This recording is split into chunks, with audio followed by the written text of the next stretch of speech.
Me and this guy right here have been friends for over 15 years, and for the past couple of months we've been working on a game called Shove. When we first started, our game had a lot of potential, and now over 6 months later, it sucks. So we changed everything. In older versions of our game, you would launch up Shove, click play, select a game mode or the only game mode that worked at the moment, get all your friends in, then jump into the pit to start the game. After someone won 3 rounds, the camera would go up to the scoreboard and the winner would be presented with the golden crown.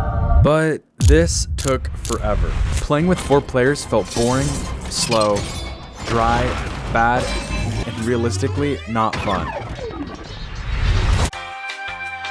The first step was the hardest. We got rid of these lines. Now that the hard part's out of the way, we coded for 14 hours to change the gameplay loop. You can now choose how many rounds a player needs to win with a small menu before the game starts. If you select the 10 round option, it's now the first player to win 10 rounds wins the game. We're also planning on adding a bunch of game settings and map options to the menu, allowing you to customize the game to your liking. Okay, you made a menu, but what happened to the rest of the game? Well, to answer your question, we made it fast. Before, the map switched every time a player won 3 rounds, now it switches every round. To help keep track, we made it so the map name is shown every round, and we added this awesome glitch effect to transition between maps. But we definitely can't forget about the golden crown. After changing some code, the crown now goes to whoever won the previous round. This helps the other players know who to eliminate first. We want to hear your ideas and suggestions, so be sure to leave a comment. Positive or negative, your feedback helps us improve our game. We also have a Patreon page, so if you want to support us in our game dev journey, any tier is greatly appreciated. There are different perks and benefits you'll get depending on the tier you choose, and yes, there's even a $1 option. You can even get mentioned at the end of our YouTube videos. And if you want behind the scene updates on what we're working on or just want to chat with us, join our Discord. All the links are in the description. With the new gameplay loop added, let's talk about the maps.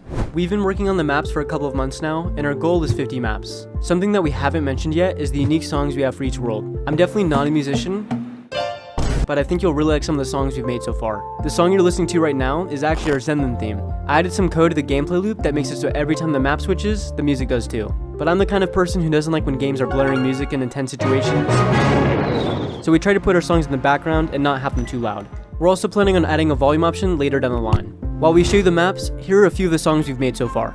Grassland was the first world we added to the game, and I had absolutely no clue what the map would look like when we finished. It became the template for all of our other themes, but I made a huge mistake when I made it. I was putting all of the props into the same actor, with the map being the parent. In Unreal Engine 5, placing all of the actors together like this lags out the code, blueprints, and placing when there are too many objects in one actor. What I realized a couple of days later is that putting all of the objects in the actual world doesn't cause the engine to lag. Previously, I was spending like 10 minutes waiting for the grass to load when I moved it, and now it looks like this. And I placed a lot of grass.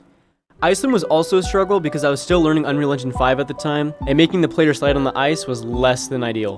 But now that Iceland is done, I really like the cold snowy landscape. And how could we forget about our cute little penguin friends? I think the music also matches the theme and makes playing on that map that much better. For Iceland 2, we decided to add another little Easter egg, which is the cozy cabin on the backside of the map.